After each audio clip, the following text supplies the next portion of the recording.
Bagoaz.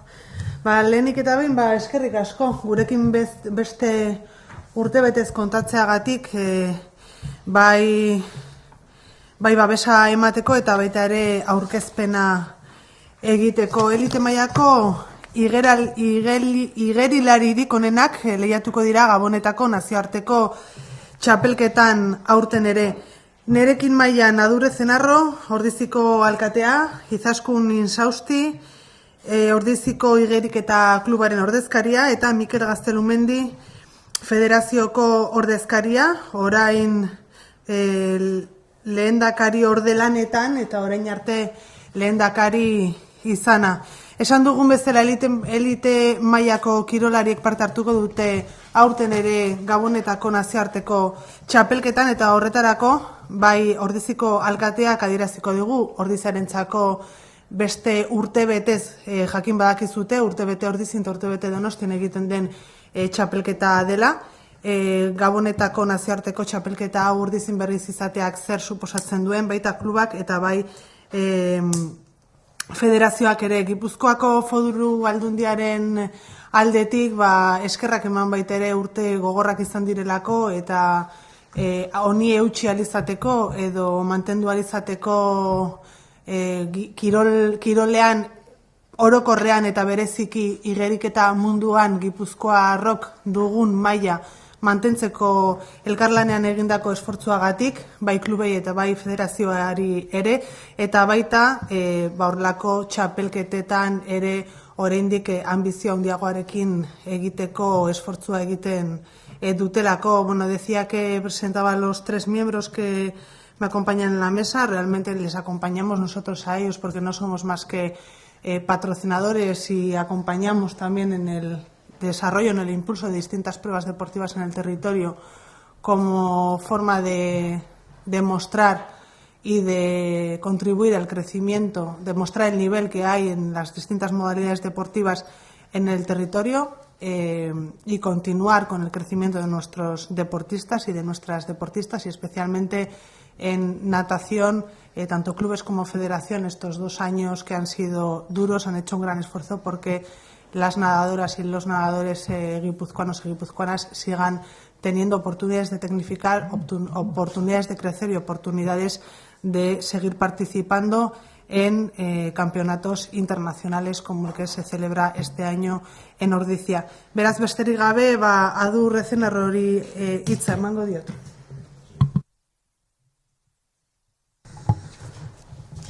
Egunon, eta eskerrik asko denei, eskerrik asko goizane.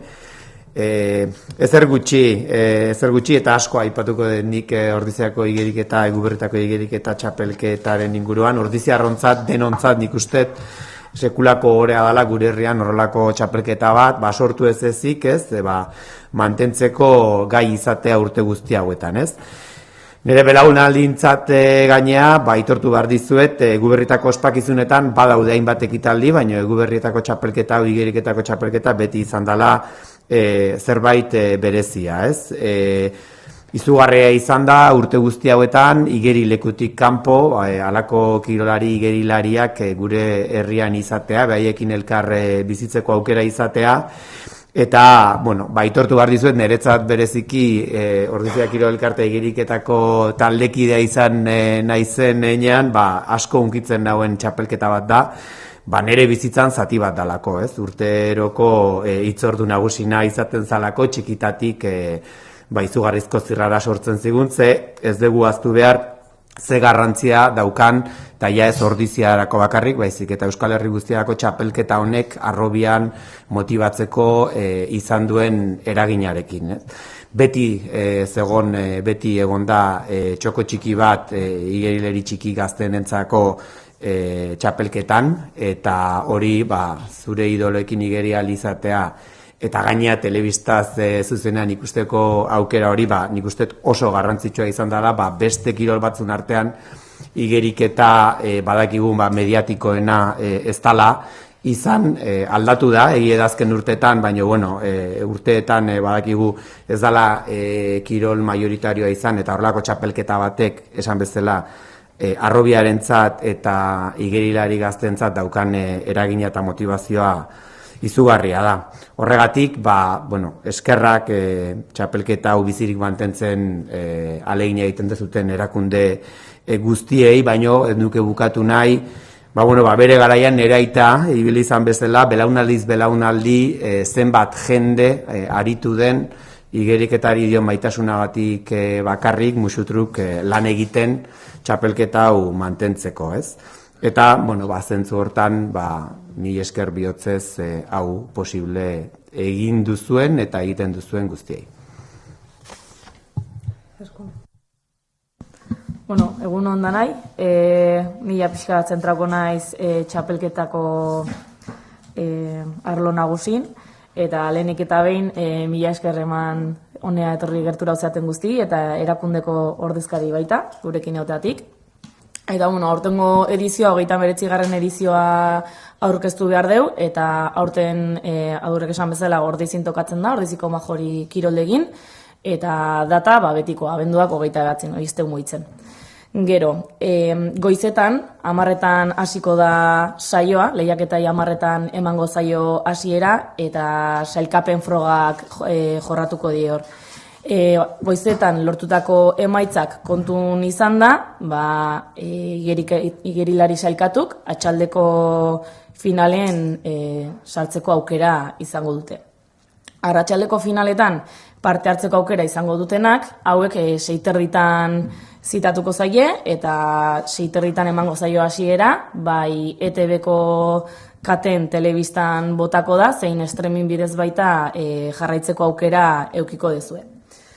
Gero, aurten bizitzen egean osasun egoera dela eta alegin berezi egin behar izan deu txapelketa aurrea ateratzeko, eta horren ondorio nabaria izan behar da, nazioarteko igerilari gutxigo izango ditugula gure arten.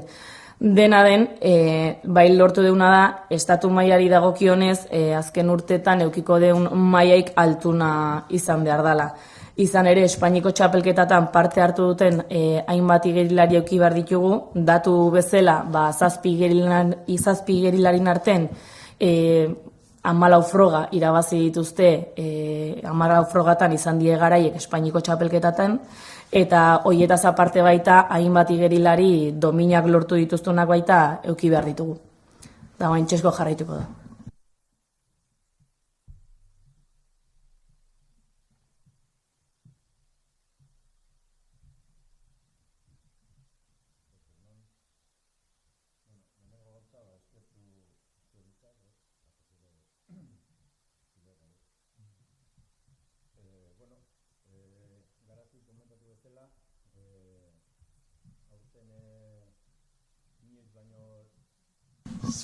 Markatu.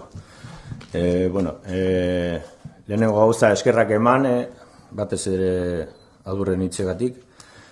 Eta Garazi komentatu bezala, aurtengo edizioa aurrera atatzeko inoiz baino lan gehiago egin behar izan dugu.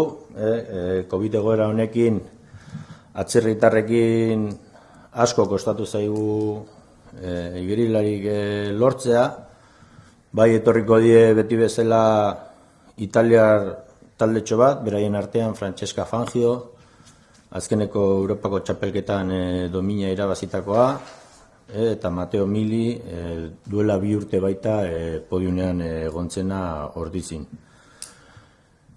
Baina oso pozik gaude, aurten lortu dugun nazioko partaidetzarekin.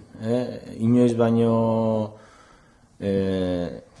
maila altua dago, behintzat guk antolatzen dugunetik, eta horien artean aipatzekoa bai Jessica Bal, Lidon Muñoz, azkeneko txapelketa, Espainiko txapelketa hontan, domina mordoa irabazi dituztenak, bai individualen eta bai talde frogatan, Santanderukin. Eta baita ere dator neskagazte bat, Maria Ramos, Espainiko errekorra egin berria duena, eta Ordizin ere bai oso maila altu emateko esperantza duguna. Ea sorta dugun eta errekorren bate bai eror dezaken.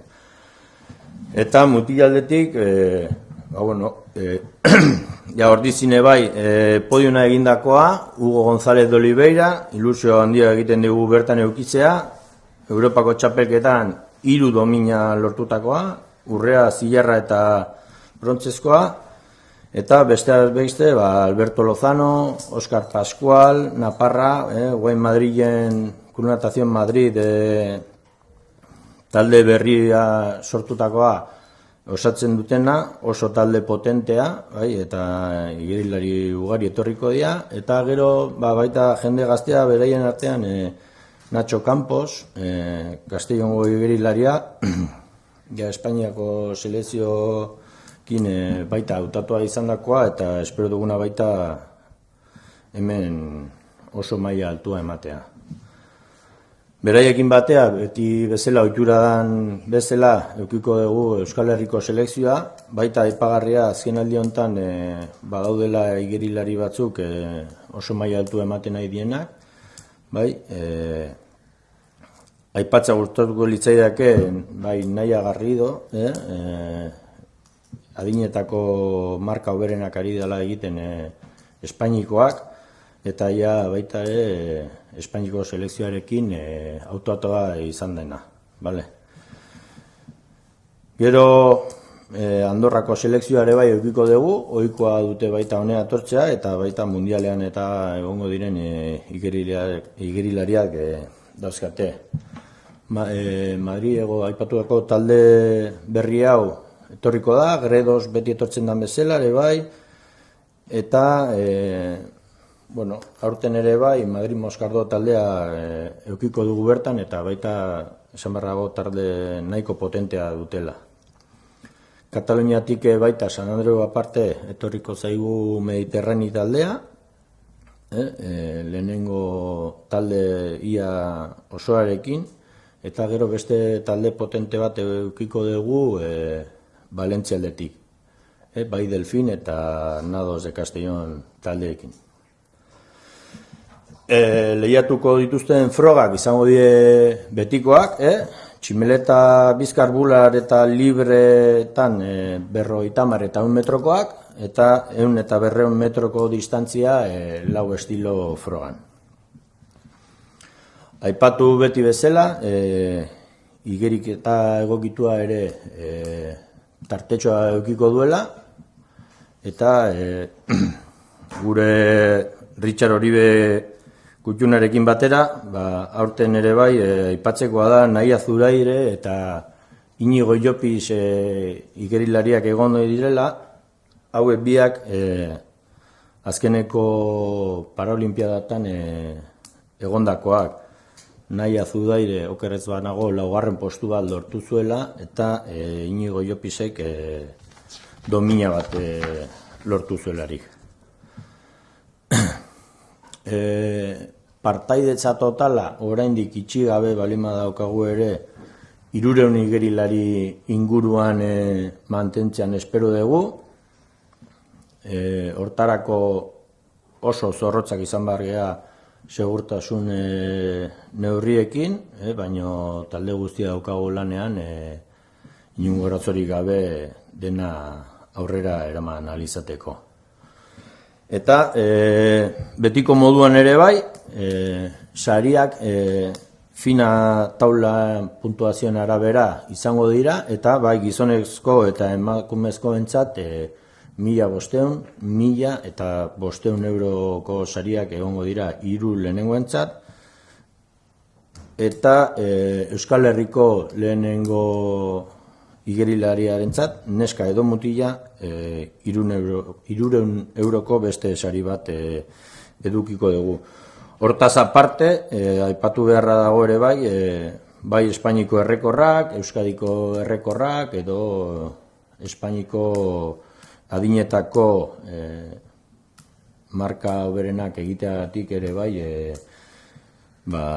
diru sariak daudela. Eta, bueno, denoi gonbidatzen zaituet, txapelketa hau, esan bezala, bai, ETV lau bidez eta streaming bidez jarraitzera. Eta, bueno, nire partez. Miguel. Bai, egunon, lehenik eta behin esan behar dizuet Euskadiko Igeriketa Federatzako federazioak esker ona adierazten nahi diela urtez urte Gabonetako nazioarteko saria antolatzen duten bi klubei. Aurten Ordiziari eta datorren urtean EASO tokatuko da. Biek ematen baitigute goi mailako igeriketaz gozatzeko aukera. Igeriketa munduan ibili garenok badakigu zenbat kostatzen den lehiaketa xume bat antolatzea, bera zer esanik ez horrelako maila duen lehiaketa bat, eta gainera gauden egoeran pandemia honekin lehiaketa antolatzeko egin behar izan duzuen lana. Horregatik niri bakarrik gatzen zetzena da, zuei hori bejoen dezula esatea, Ordiziakoei. Besterik ez. Bueno, listo. Ez galderarik badago?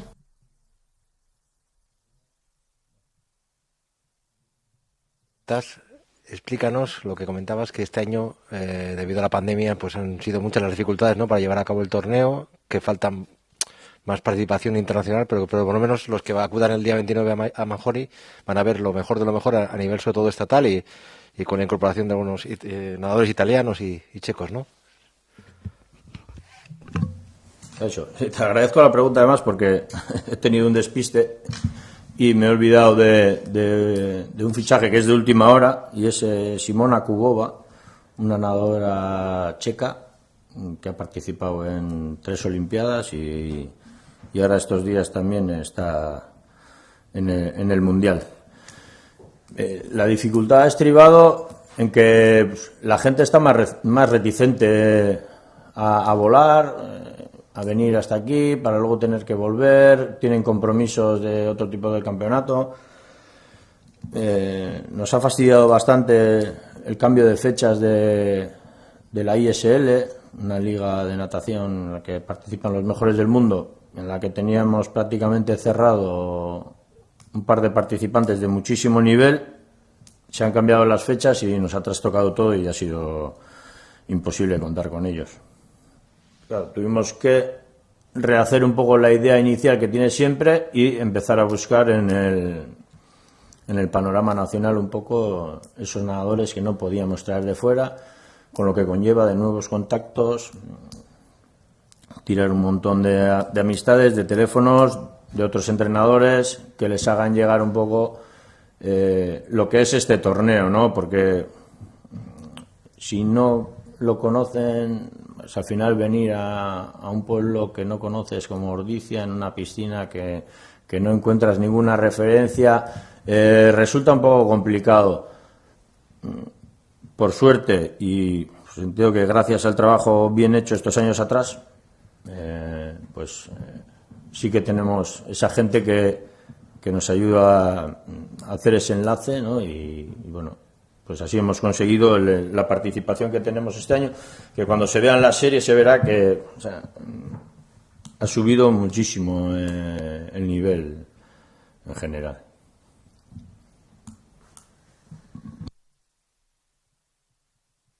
Badago besterik? ¿Qué supone para Ordicia, y en especial para ti, lo has dicho antes en euskera, el hecho de que se celebre este torneo? Para Ordicia y para todas y todos los ordiciarras, bueno, para empezar es un inmenso honor que este campeonato, surgiese en Ordicia y poder haber sido capaces, con todas las colaboraciones lógicamente, de poder mantener este campeonato, ¿no? Yo comentaba que, sobre todo para los de mi generación, que casi hemos crecido con el campeonato, pero para empezar era una cita ineludible en todo el programa de Navidades, ¿no? Porque suponía y supone todavía, yo creo, que en un pueblo como Ordicia, incluso puedas llegar a convivir y en los primeros años incluso más con medallas de oro o medallas olímpicas o gente que había participado en Olimpiadas y ¿no? ver y conocer y ver en Ordicia, ya no solo en la piscina, sino en lo que era el pueblo, a toda esta gente, ¿no? Y para mí personalmente, que he formado parte de la familia del equipo de natación, pues bueno, es un campeonato que me emociona especialmente porque bueno, es parte de mi vida, ¿no? Era la cita anual. Y yo también quería destacar un poco que en un deporte como la natación, que bueno, sabemos que no es un deporte mayoritario, aunque bueno, afortunadamente ha cambiado un poco esa percepción, yo creo, últimamente mediáticamente, pero sí es verdad que tiene un carácter motivacional súper importante para la cantera, ¿no? Ahora con las nuevas tecnologías es más fácil, pero aún así ver a gente que aprecias, que pueden ser tus ídolos en carne y hueso y competir, e incluso como solía ser competir en la misma piscina, ¿no? Porque siempre había un hueco para lo que es la cantera. Entonces, bueno, yo creo que en ese sentido este campeonato, para lo que es la natación guipuzcoana, incluso para toda la natación de Euskal Herria, pues ha tenido, teniendo en cuenta más que se televisaba, pues un efecto de motivación súper importante que, bueno, en estos tiempos todavía es más necesario que nunca, ¿no? Y al final, pues agradecer de todo corazón lógicamente a todas las instituciones que lo hacen posible, pero sobre todo a toda esa masa ingente de padres, madres, voluntarios que voluntariamente, por el amor que le tienen a este deporte, han hecho posible durante todos estos años y siguen haciendo posible que un campeonato como tal en un pueblo como Ordizia pues se pueda seguir manteniendo.